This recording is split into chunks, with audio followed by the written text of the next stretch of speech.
This episode of Juices the New Tea is brought to you by Gem and Rose Beauty and Wellness. If you know the chick, you know I love a self-care day, and I especially love a self-care day when it's at Gem and Rose. Gem and Rose is a luxury spa rooted in holistic self-care. From deeply restorative massage therapy to glow-enhancing facials, Gem and Rose Beauty and Wellness helps you reset, recharge, and feel your absolute best. If you're ready to elevate your wellness routine, use code JUICE15 for 15% off your next visit on their booking platform. That's code JUICE15 for 15% off. Thanks, Gem and Rose.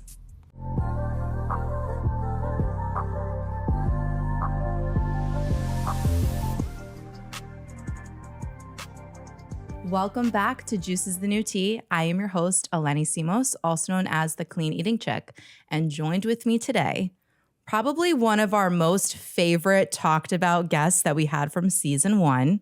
I am so grateful to have Miss Janet Namaste joined with us again. Janet, welcome back to Juices the New Tea. Thank you, Eleni. Yay. Thank you so much. It's an honor to be back. When we recorded last year, I felt that we could have spoken for days upon days upon days. So I'm glad that we're back now. And as we spoke about before, behind the scenes about the fire horse year. Yes. And how quickly time flew from your season 1 to now your season 2. And I congratulate you. Thank you. For your great success. Thank you. I am honored to be Such here. an angel you are, Miss Janet Namaste. Oh, well, thank Shout out you. also, I love your glasses with the red. Thank Stunning. you. I'm channeling my Sally Jesse Raphael. Oh. I don't know if you know who she is. Of course I know Sally Jesse Raphael. Really? Yes. Okay. Lifetime, sister. Lifetimes. Come on, we've been over this. Yes, indeed. Well, I feel like we have so much to talk about, so much to connect on. Yeah. And I want to give a little bit for any new listeners that we have. If you haven't yet listened to Janet's episode from season 1, you have to. I don't know what you're waiting for. But I want to talk a little bit about just giving a little past life regression therapy conversation and just tell us a little bit about what you do in a typical past life regression workshop, because that is how I met you. You led me through my first ever past life regression meditation, and it was a profound experience that still is with me to this day. So tell us a little bit about that work and how you got into it. So past life regression, I was always fascinated with it. Growing up, I'm a first generation American. And my parents are from Eastern Europe. And one day when I was about 11 years old, I found the book, Many Lives, Many Masters. Yes. My mother's bedside table with Danielle Steele and her book of hematology. So it's that. What a combo. What a combo. Romance, medicine, and metaphysics. And that book of Dr. Brian Weiss, Many Lives, Many Masters, one of the first of the Hay House Publishing books that they birthed out, it changed my life. Yeah. I was just 11 or 12 years old. No, how old was I? Something like that. Yeah. We're fire horse here. We're It's gonna like we have no concept of time. absolutely, absolutely. It's And just we were there at some point. Exactly.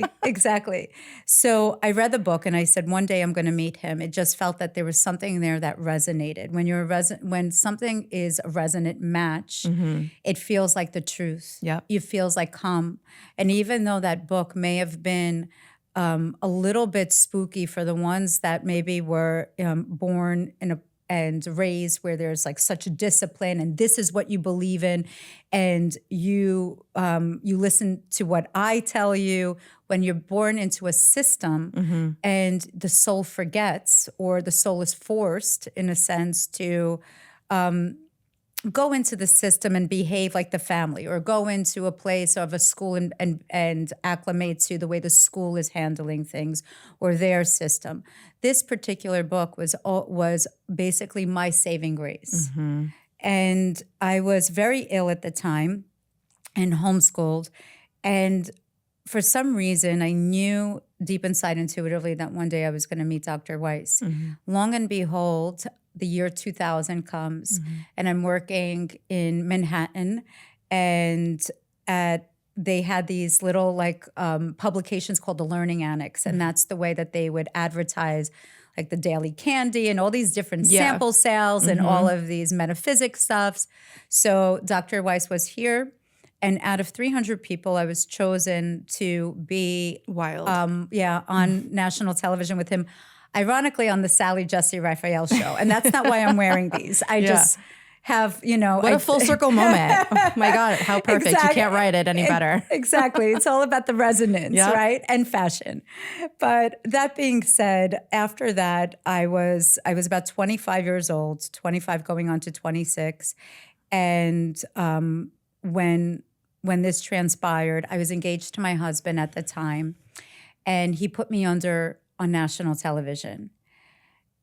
And what I did disclose in the first, I believe. Yes. Okay. But I'm about to disclose something that nobody knows. A Janet Namaste first? Yes. Except my husband and maybe one of the other, another author that actually writes about past life regression. He's wonderful, Robert Schwartz. So in the past life regression, what happens is that your mind goes into this state of where you're not awake. Right. You're not in this beta state, and you're not in a deep, deep, deep trance, like where you're in a deep sleep and delta, but you're somewhere in between in this alpha and beta.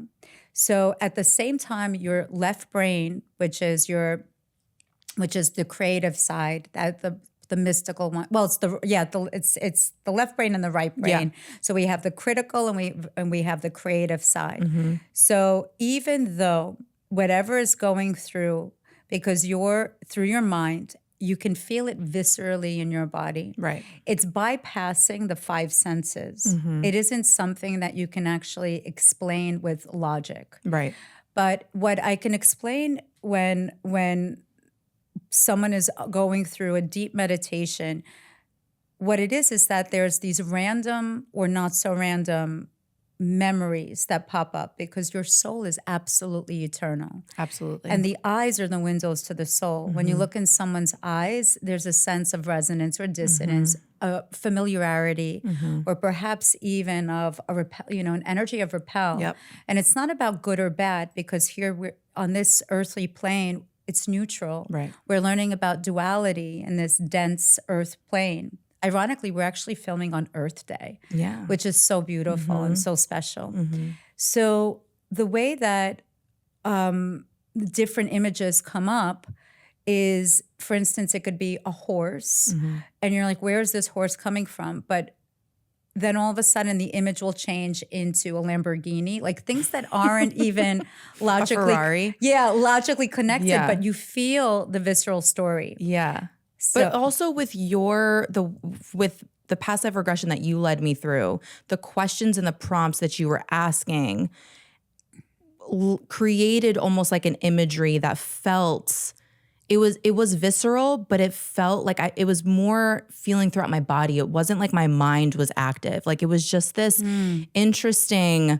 I mean, you had asked us to like look out a window, look down at our floor. I don't remember. Yeah, well, I know you're like somewhere else my eyes while are you're closed sometimes while I'm doing. And you were like, first, like look down at your feet. What shoes are you wearing? Yes, Find the nearest window. What's the view?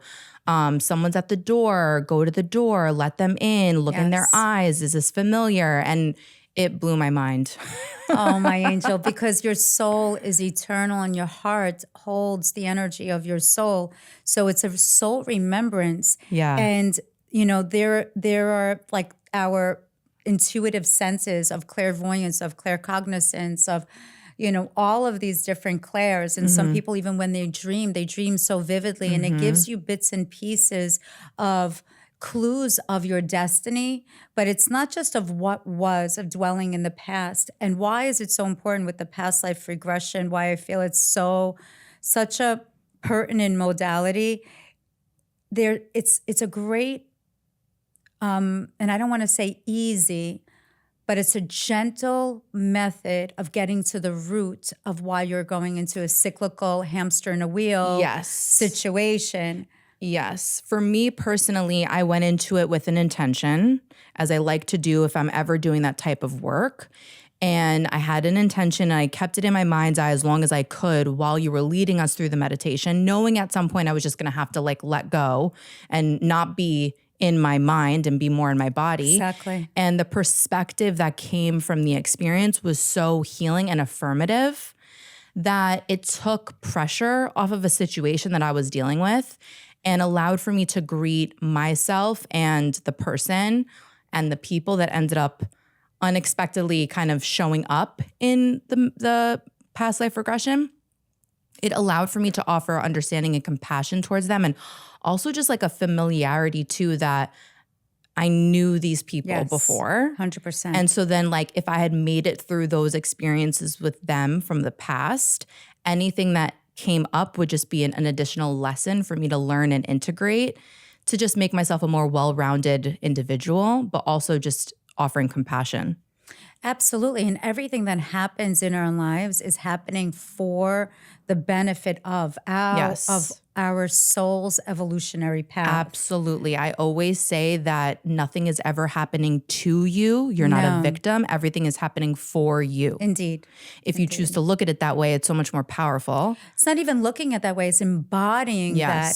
When we embody that, you're no longer going to react to the external circumstances, and you realize that your greatest spiritual GPS is in your heart, that no matter what, life will happen, but it's the way that we go through this journey. Because the moment when it comes down to our last breath, when we take our last breath, you know, the angel of death comes, whatever it may be, and our guides and our whole posse of angels, they come and you're like, wait, time out.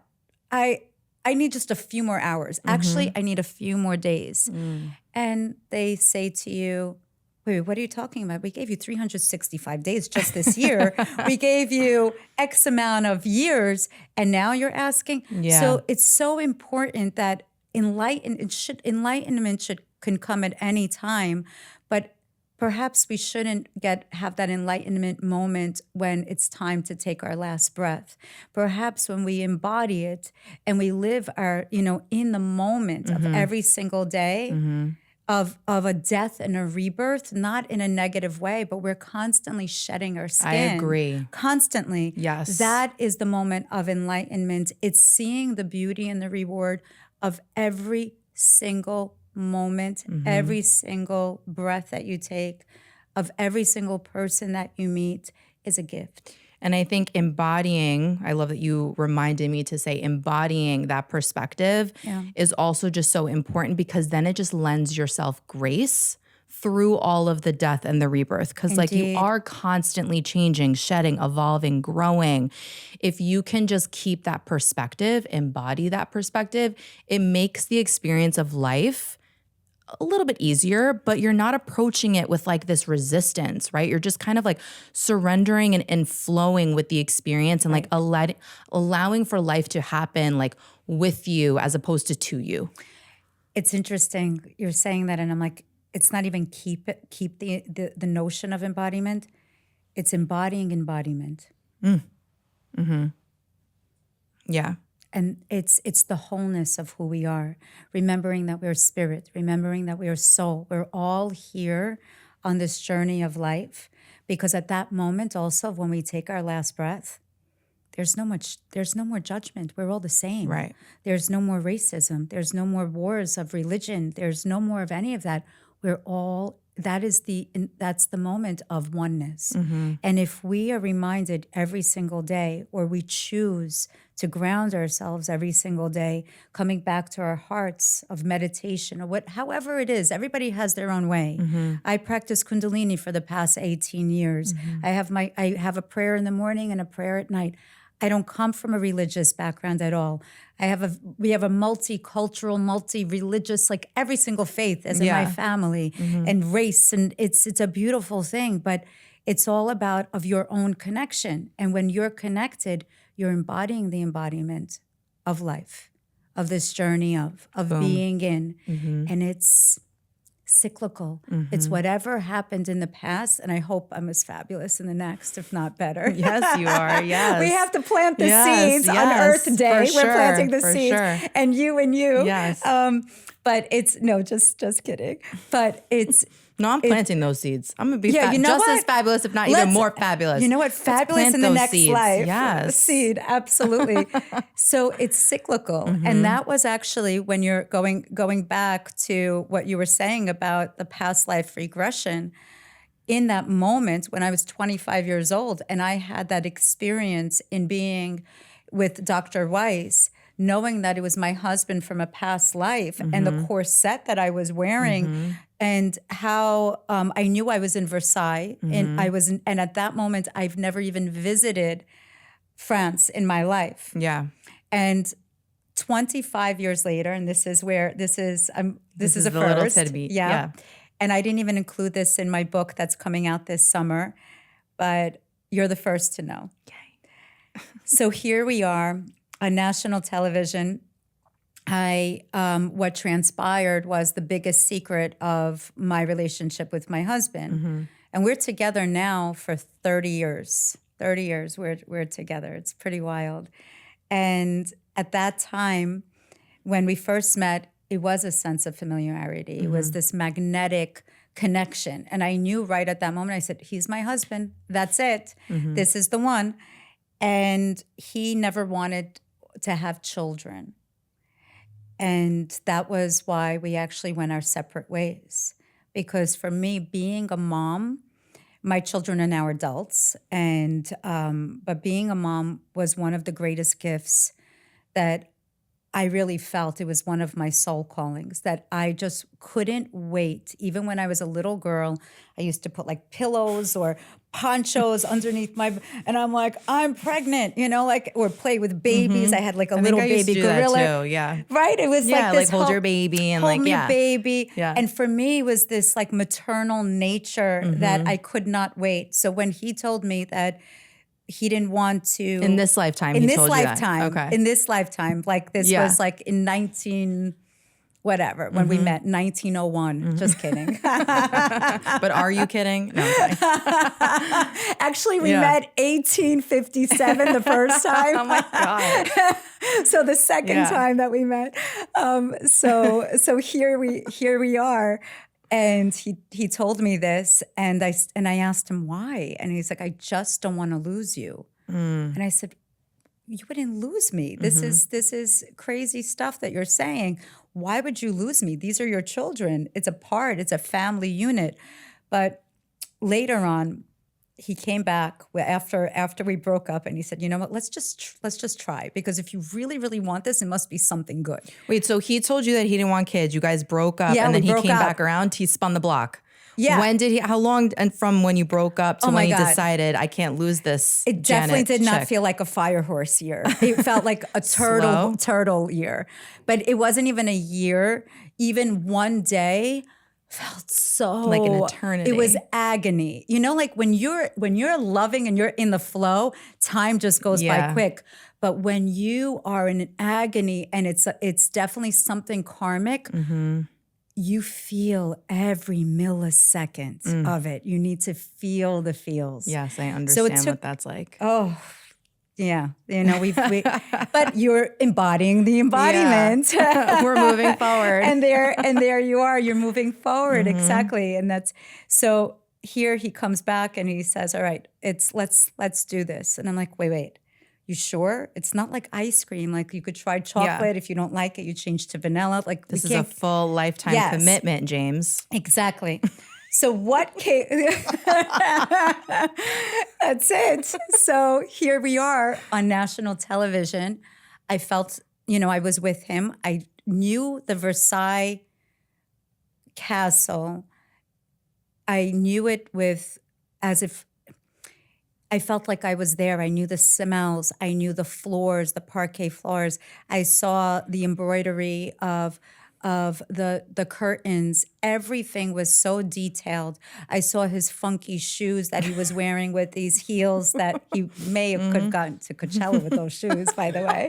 Okay, these wacky shoes. And I'm like, oh my goodness, he's wearing tights. It was so, and I remember this room with mirrors, and that was part of the regression. I said, I'm in a room with all mirrors. Oh my God, and we're dancing. What's happening now? He progressed me, Dr. Weiss, and I started crying. And I remember walking in the gardens in Versailles, and I was crying.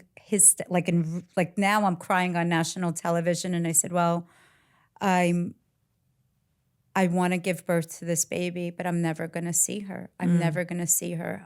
And I started hyperventilating. And as you know, as a Capricorn sun, there's a lot of alpha energy. It's hard to get you guys to break. You guys don't like to do it, especially in front of people. No, but we feel deeply. We feel deeply. I couldn't do the work that I do with whole heart if I didn't feel so deep. And I start crying in television. And here, as you can see, I have mascara coming down. I have stuff coming out of my nose, and I can't move my arms. And it's the left brain, right brain war. And I'm saying, oh my God, you have to wipe your nose. This is crazy. Okay, this is nuts. But what transpired was that all of a sudden, as he progressed me, I felt my body floating. I was no longer in the body. I was seeing it from a third person. And I felt light as a feather. I felt my soul was free. Yet it was so sad because here I gave birth to my daughter, but all I kept on saying, she's never going to see me. She's never going to see me. And she didn't see me. Now, and this all came out on national television that I died giving birth. We ended up getting married. I ended up learning about regression. Dr. Weiss said I was going to be doing this for thousands of people. Do you believe that you're going to do this? And I said, absolutely not. Because at that moment, it wasn't embodying what had just transpired. So I went through a few miscarriages. And then when I was 28, my Saturn returned. My daughter was born. But she couldn't see me. Just like how the way that regression ended was she's never going to see me. And she was born with a condition that would have caused permanent blindness. And she is my miracle, and she is one of my greatest teachers. And at 5 months and 24 days, that's when I left the corporate field as soon as I gave birth. And I dedicated my life in making sure, because they said that she would be permanently blind. And what transpired was that I could never give birth naturally. My uterus is completely retroverted. So they had to cut me open. And who knows if my anatomy is the same as the past. But we have to go through the same lessons in a sense, or journeys in order to ascend and have a different solution. So here we are at 5 months and 24 days, finally a physician, because I knocked on every door, did experimental surgery. And the next day was the day that she smiled at us. And now she's graduating university, which is wild. Bless. And now, here's the kicker. 25 years later, 24, I started, my father passed away actually almost 1 year ago right now as we're speaking. And I started developing symptoms of, listen, I'm in a perimenopausal age, okay? This is nothing to be ashamed about. It's just part of maturation. And I started getting these symptoms that I wasn't feeling well. And I am a relatively healthy person, mindfully choose healthy choices and what I put in my body, even the thoughts. But I ended up getting surgery in October of 2025. And my husband gave me a pushing present, okay? He said, I'm going to give you a pushing present. I said, okay, what is it? And I don't need any more tchotchkes. Yeah. And he said, Give me the experience. yeah. Mm-hmm. He said, we're going to... My reminder to be grateful. I'm grateful for you, Janet. Namaste. I'm grateful for you. I'm grateful for this moment. Chris, I'm grateful for you. Grateful for you ladies as well. Grateful for you. So Beautiful. here we are. That was beautiful. Right. That was beautiful. That's the gift. There The you gift go. of gratitude. Amen. Yeah. And that is a great gift. Instead of the tchotchkes and material, it's the gift of gratitude. And that Yes. keeps on giving, keeps on Yes. giving. So he gave me the gift of going to Paris. And he said, pack your bags. And I was like in and out of anesthesia. And I am so sensitive. I don't even drink alcohol. So I was so wacky quacky. And then 2 days after, he's like, did you pack? We're leaving like tomorrow. And I went, what are you talking about? I thought I was dreaming. Yeah. I was, in twilight a little bit. So we pack our bags. I am now in Paris. And I couldn't believe it. It felt familiar. And he goes, I have Wild. another surprise for you. And I said, okay, what is it? And he goes, we're going on a private tour to Versailles, Where it all began. where it all began. Wild. Now, I had surgery because I was bleeding a lot, like it was, and I had surgery because in that lifetime, I bled out. Wild. I died giving birth. So here we are now in Versailles, this private tour.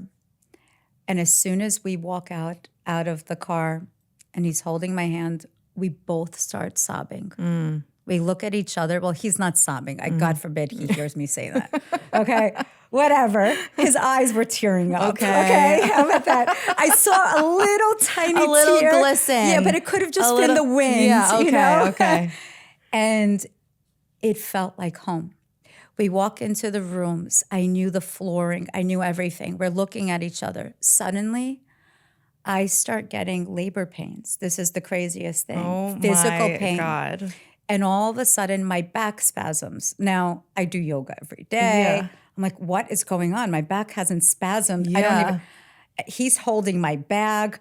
I'm still in tears. We go into a room where it's it's Louis the 14th's, whatever, sisters. And she's explaining to us of these 3 photos. And she said, these are his sisters. And this is, and we somehow knew this. And she said, they all passed away from either, syphilis or of some, at that time it was polio. It was different kinds of diseases, tuberculosis. So I asked, who is this woman here? And she was holding a baby. There was some bird. And she said, actually, this is his middle sister. And she died giving birth. Janet. And all of a sudden, my husband, who was always a skeptic, but I don't know how skeptic he is now, and he goes, oh my God, that's you. That's insane. So now I'm like, oh my goodness. I mean, that's possible. Like, that's I wild. have the photo, actually. I have the photo. It's not that we look alike. In the but eyes? I'm not quite sure. Maybe the eyes I'll and have maybe to the look bust. at it. Yeah. She's like, A busty chick? Okay. a little bit. Because that's so interesting. I was going to ask, when you were starting to tell the story, like, did you and your husband feel a sense of healing, almost like something generational? Yes. And I want to tie that into the family constellations that I want to talk to you about. But like going there, revisiting that place that you guys had never been to in this lifetime together, but that's your first experience with past life regression. You were there with him in Versailles. Yes. So I would imagine that going back there together, on some level, I'm sure probably like the next lifetime, maybe you cleared a little bit of that. Did. Yeah, like that trauma or something along the lines of dying, giving birth or something. Exactly. Yeah, like that's how you kind of clear the karmic cycle. Absolutely. And then the next room, that's exactly how you you don't have to actually physically go there, but that's definitely brownie points if you're able to have the luxury to go. Because that was the greatest gift. And then the next room we went into was the Hall of Mirrors. Ooh. And that's what I saw. Wild. There. And that's where we were dancing, like whatever, the waltz, it was Insane. it was insane. It was insane. But right after that moment, something transpired with me physically after the knowingness, because your cells know what is the truth and what isn't the truth. And all of a sudden, all of the symptoms of my back spasming and those cramps disappeared. Wild. Completely. If you're looking to elevate your self-care routine, check out Gem and Rose Beauty and Wellness, your go-to for treatments that help you feel refreshed, restored, and glowing from the inside out. Book your next session using code JUICE15 for 15% off and give yourself the reset you deserve. Juice is the New Tea is brought to you by Cleanse Juices. For more information on 3-day juice cleanses and 4 flavor packs, visit iamcleanse.com. Use code Juice is the New Tea for 10% off all orders. It was unreal, but I felt the physical symptoms in my body the moment I walked in. And as soon as we had the aha moment, Gone. It was quantum. Interesting. Speaking of quantum, well, that's fascinating. Yes. Since we had last had you on the show, not only I went to another past life regression. I brought a group of girlfriends. We all went together. They loved it, had profound experiences also. And I also attended the highly coveted Family Constellation workshop that you host. So for anybody new to the idea or who doesn't know what Family Constellation is, can you explain that a little bit? And then I'll share some of my experience. Absolutely. This is another. Because I was chosen that night. I didn't even go there planning to participate. I was doing the sound. You were doing sound healing. I was just doing the sound healing. And I was like, no, I'm not going to, be involved. I just want to watch. I just want to spectate.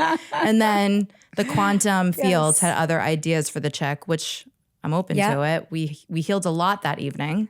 Oh, goodness. And the healing continues. The moment when we acknowledge, the healing will continue on.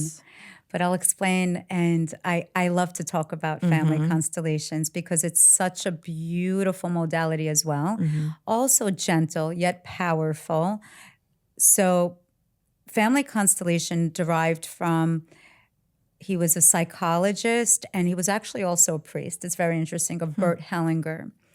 And he was born in the 1920s during when it was the Nazi Germany. And the German government was trying to recruit him for Nazi youth. And he said, no. They ended up, I think he was jailed or imprisoned or something. And when he came out and saw the atrocities of what happened, he went into the route of really elevating consciousness, and he went towards God. Like, what is happening here? When things like this happen, we always look for a higher purpose and a reason and why and how and yeah. So he went ahead and went on a missionary journey into Africa and studied with the Zulu tribe. And what he saw in the way that the Zulu tribe was going through getting to the root of certain cyclical issues was of calling in ancestors, which seems like very tribal, but essentially we are tribal. Yeah, absolutely. We have your vibe attracts your tribe. Right. We're tribal. And the idea of healing generational cycles and karma and curses and being the one in your family to break, it ends with me. That's all the rage right now, that concept. Absolutely. Yeah. Absolutely. So, and that stems from, you were saying, the Zulu tribe. That was his aha moment, because through that he then started studying Freud, theories about what Freud brought in, and then a lot of Carl Jung as well, of representation. Right. But what he saw, which was what he calls a phenomenology, where we are part of what we call this is, the quantum universe, right? This is the universe. Quantum is, Where infinite and all possibilities exist. exactly. And it's Right. from the law of one. Right. And it also has memory. Just like I was explaining about the past life regression, like the whole journey.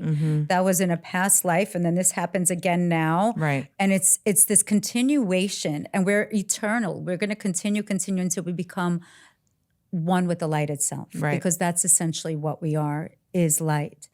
So what he realized is that there are certain laws, like we have universal laws, right? But there's certain orders of love, and that no matter what, that in every single system, that it's not about abiding, but when it's in harmony, then things, life happens for you, absolutely.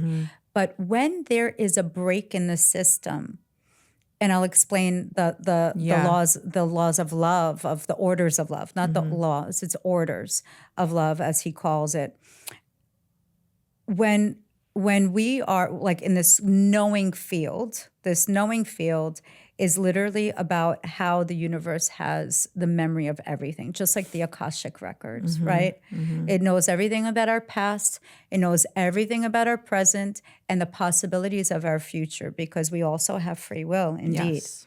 So what he discovered in the thousands and thousands of therapeutic sessions and of family constellations. Constellations is really of that we're all connected. Connection. Yeah. Exactly. Is that there are three It's orders. like the constellations in the sky. Exactly. Yeah, it is. It is. Well, it's all connected. It's Right. part of it. It's part of the galaxy. It's Right. part of the universe. Exactly. So the first order of love is that no one shall be excluded. So if there was a family member in the past that basically was excluded because of their sexual preference, because perhaps they were imprisoned, perhaps they were, they did something horrific. It's really about opinion, right? Or miscarriages, abortions, anyone, even mistresses and people that people have affairs with, all of that, no one shall be excluded. The moment we exclude is the moment where there will always be a gap in the system, where you've heard families say is sometimes like let's say it's a Christmas or a holiday, like, oh, it's crazy. I don't even want to say the name. Yeah, because Uncle so-and-so coming. Yeah, Uncle so-and-so, because Yeah. I was about to say like Willie, and I don't want like bad, somebody put a comment like, I'm Willie, I'm not crazy. But, Thanks for looking out for the Willies of the world. I like you, Wills, but I do have a crazy cousin, Willie. And if you're watching Crazy Cousin Willie, I love you. You're not excluded. You make it special. Yeah. So they're like, oh, this person's coming. Yeah, we all families have their stuff, Right. their shit. Yes. Exactly. But no one shall be excluded. The Well, moment I think that we goes back exclude, to the idea of like no separation, right? Like you have to just look at each other as one and an extension of the other. Yeah. That Yeah. all sounds like roses and peaches and all that. Absolutely. But there's still at the root of it, At the root of it, there's still stuff. what is driving the bus? Judgment and criticism. And the moment we criticize is the moment when we're breaking a gap. And I'll explain. The second one, the second order is love, is the order of precedence. Okay. And what does this mean? The parents come before the children. We are not bigger than our parents. The moment we criticize our parents or we judge the way even our parents were together in union, we become bigger than them. So that's interesting because recently I was listening to something and it talks a lot about how your parents did exactly what they were supposed to do for you, to you, for you, right? However Right. you want to, for your your soul's unique purpose and path, like in this lifetime. So obviously, a lot of people like to place blame on family members, particularly the parents, right? We all have the mommy issues, the daddy issues, whatever it is. But if you can treat your parents as trying to look at the inner child within them. Absolutely. Right? Like that's how we should ideally approach every single relationship we have, is like honoring the inner child within, right? But if you can't do that or whatever it is, just treating your parents and knowing that they gave you the level of love or not that they were able to. They did exactly what it was that they were supposed to do for you for you to rise, right, to the occasion, for you to fulfill or meet your purpose, greet your purpose. Because a lot of, my work is all channeled based off of the fact that I lost my mother, right? Absolutely. I think on some level, if she were still here, I would have eventually, right? Like, because the clean eating and the health and the wellness and the yoga, all of that was there when she was present, when she was here. But it lit a fire under me after I lost her, and just experiencing Western medicine completely failing her. And of course, there were moments where I was like, why is this happening to me? Why is this happening to my family? Right? But because you feel the suffering. But thankfully, she had a very developed spiritual practice. She was a very wise person and always encouraged my sister and I to think outside of the box, be free thinkers. She was incredible. And I never sat in a victim mindset, even when she was sick, right? So there could have been ways, for sure, going through what I went through with my mom, where I would have blame or anger or resentment towards her, the system. And of course, there were moments like that. My relationship with my father, very rocky, very unsteady. Of course, I have thoughts and feelings and emotions there. But now adopting the mindset of, my father is exactly who he is, and he did or didn't do for me, which made me the person, the powerful, badass woman that I am, hardworking woman that I am, because of all of the ways that he showed up and didn't show up for me. Indeed. And that level of acceptance has propelled me into where I'm at, both myself and my sister. I don't want to speak on her behalf, but I know that, so and a lot of that work came through my own family constellation experience, which we'll talk about. Absolutely. But it's approaching that mindset specifically with our parents that I think is very helpful. Not judging. No, because the moment that we criticize or we judge, it places us above them. And it's also that there's this invisible thread that happens, and there's a great book, Mark Wolin, It Didn't Start With You, if anybody wants a good primer. I haven't heard of that. I'm going to have to check it out. Oh, it's fantastic. It's fantastic because it really breaks it down. It's beautiful. And there are things of just even acknowledging that whatever happened. And sometimes we don't know what happened, but we are part of a system. And this is a blend of epigenetics and quantum physics and also like biology. Right. So maybe there's 3 generations back or 4 generations back, maybe someone went through a horrific time. I could even speak with my own experience. My son, it's what was mimicking certain behaviors, and he's going to be 19, but it wasn't behaviors. It was almost like irrational fears. And I'm like, why are you saying that? But we end up, their core sentences that families kind of, it gets embodied in the cells. And I said, where did this come from? And it's important to acknowledge.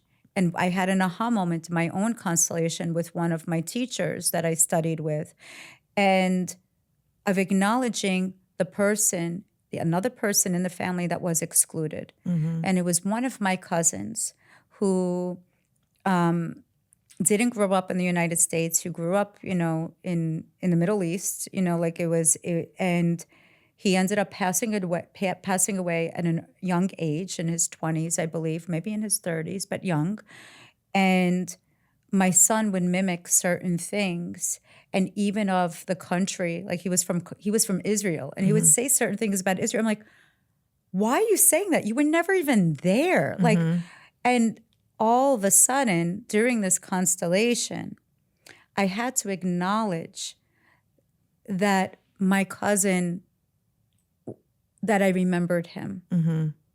And at that moment, it released the bind that my son was carrying, because we don't realize, we think that we need to carry for the ones that were there before us. When we don't, we can, the burdens and all those things, because they say, well, you're the strong one. And I remember I used to ask my mom, because my sister and I are 9 years apart. And I go, and of course, parenting is different. The way that your parents parented you and the other siblings are always different, because they're at a different material state, mature state. They're First always child, different. second child. Yes. Yeah, there's so many, right, where the parent was at, mindset, the status of the relationship, when even pregnancy, from birth to raising the children. Like, my sister had a completely different childhood than I did. Absolutely. My Same sister here. grew up with my parents together, and things were, for the most part, happy and copacetic. I grew up with a divorced family and my mom being a single mom. Yes. That's completely different. Completely different.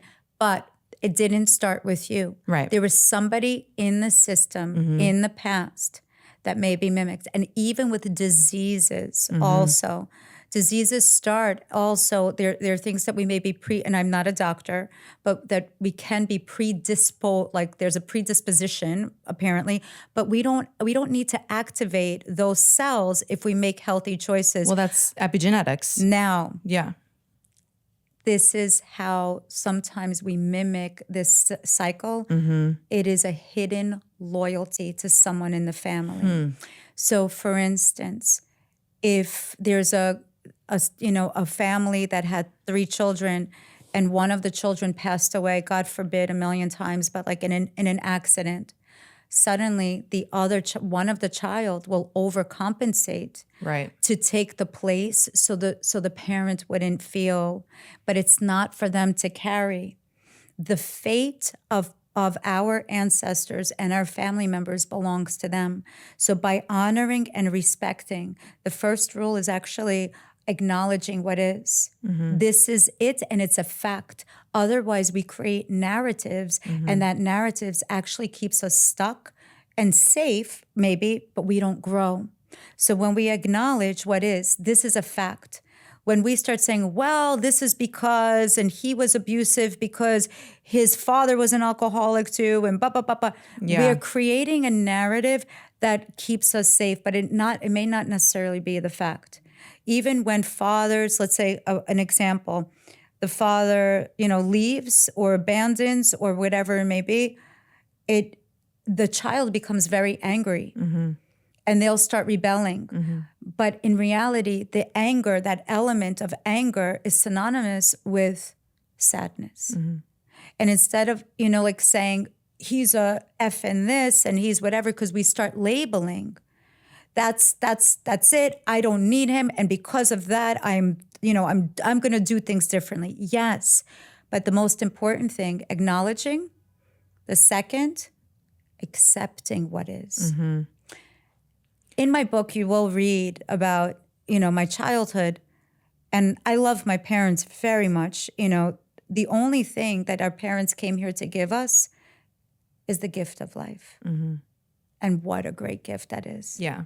And that gift of gratitude. And what we do with it is with us, by honoring them and honoring their parents and their parents, and going back,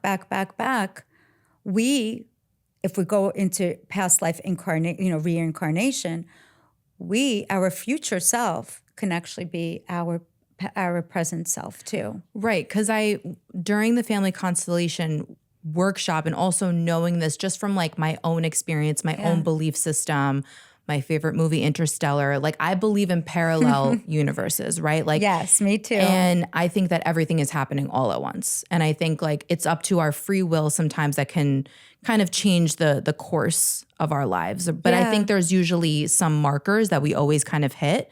There's always that person that we're going to meet, and it's going to be impactful, and like whether or not we keep the paths aligned, or in this lifetime, like there's little things like that.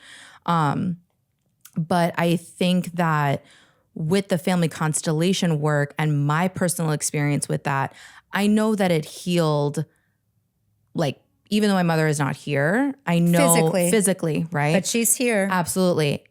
I know that the healing that took place, or the perspective that took place for me, influenced her. Yes. and also influenced just like all of the versions of whatever is possible that could exist between me, my mother, my sister, my father, all of that.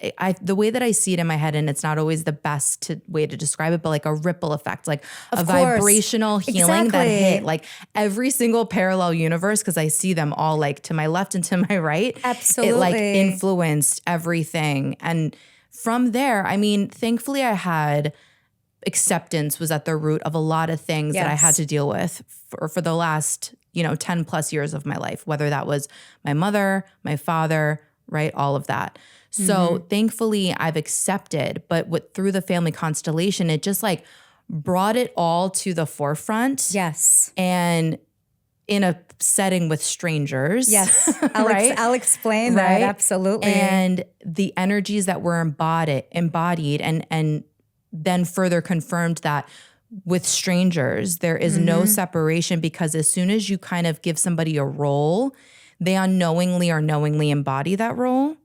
If that makes sense. Like if I tell somebody like, okay, you're going to play this volatile person in my life. And it's not play. Right. Represent. Yep. Exactly. Represent. But that person doesn't know that could have been a volatile figure in my life. They just start to feel this energy and they don't know where it comes from.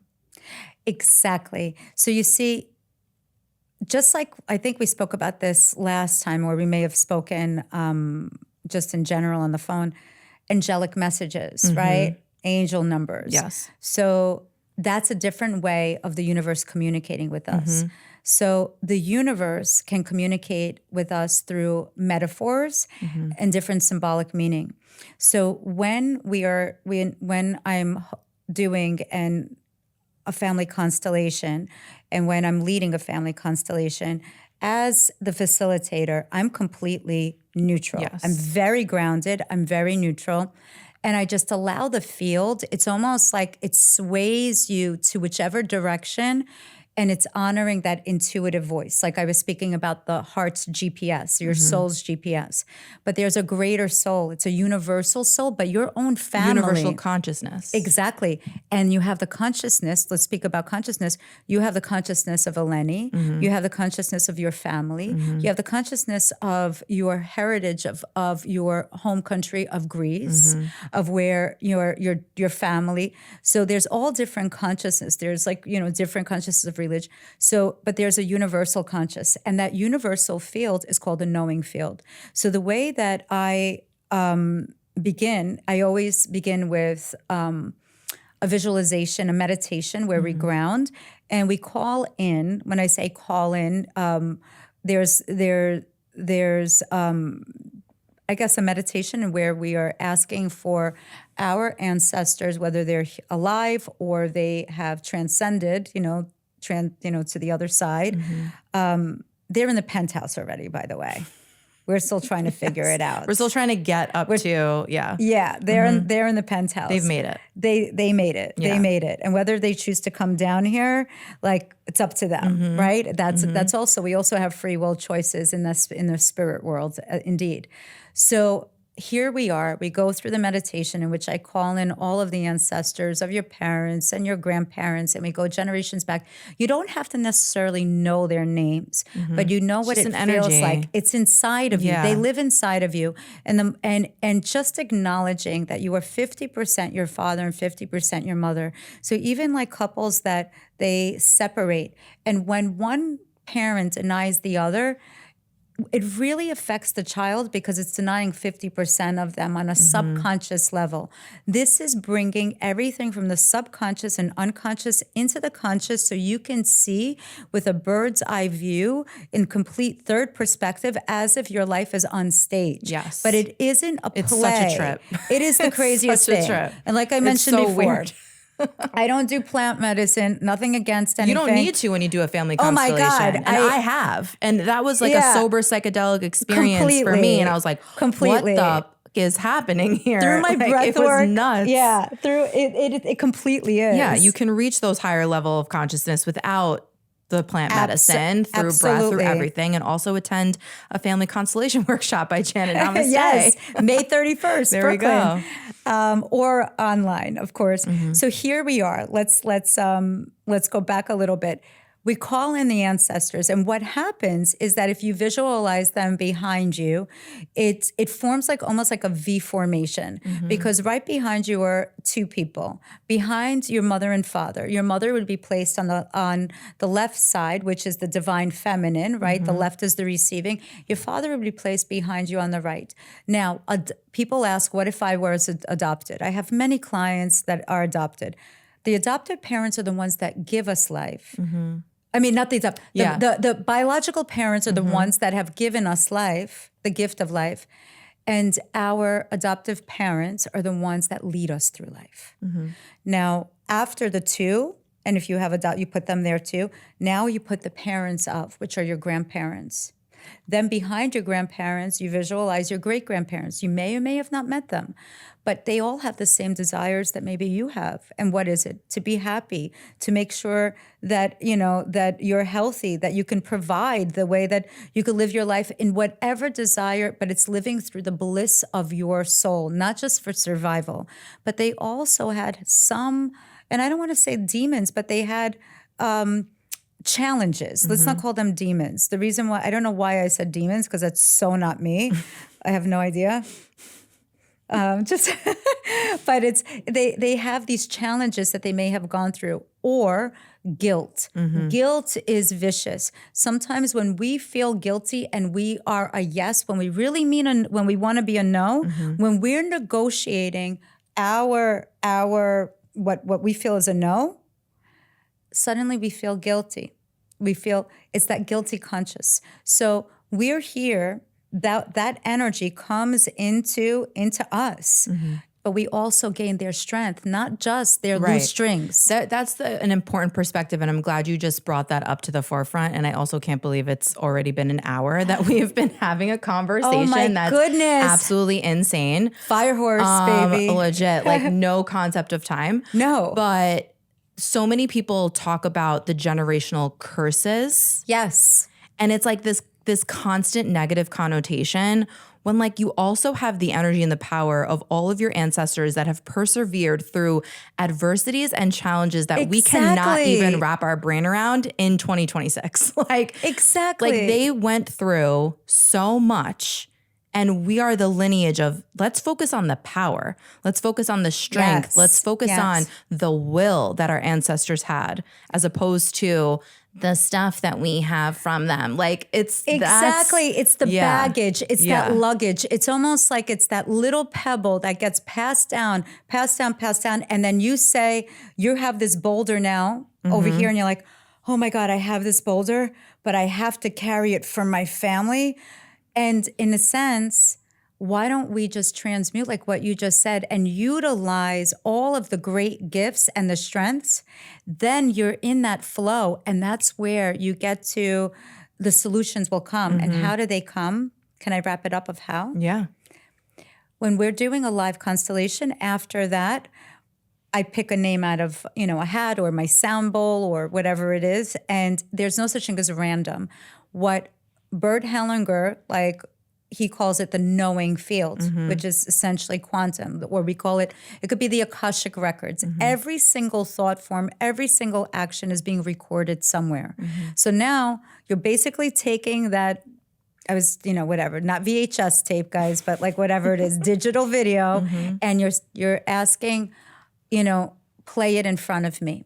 So I would have a client that would sit next to me, and I would say, what is it that you would like to work on? What has been heavy on the heart? And it could be an issue about it could be anything, relationships, money, whatever's on your heart. Anything. But what they say and what actually may transpire, it gets to the root. So we ask the person to have them choose somebody, depending on what the issue may be, to choose somebody to represent themselves. It could be representing them when they were a young child, which is inner child work, which I also do soul retrieval work. And in the constellation, I always integrate that because I think it's so essential. Yes. To have somebody to represent you now, have somebody to represent if it has to do with your mother or your father. But you ask the person, these are strangers, or, I wouldn't do it with some people that you know personally very well. And they find a place in the middle of the ground, and they're placed in there. They take a deep breath, and suddenly something shifts. They absorb the attributes of what the client needs to hear or see. Yes. And all of a sudden, the client will say, my goodness, that's exactly what my father says. And the person doesn't understand what's happening. And things can even happen viscerally. Not that the person doesn't understand.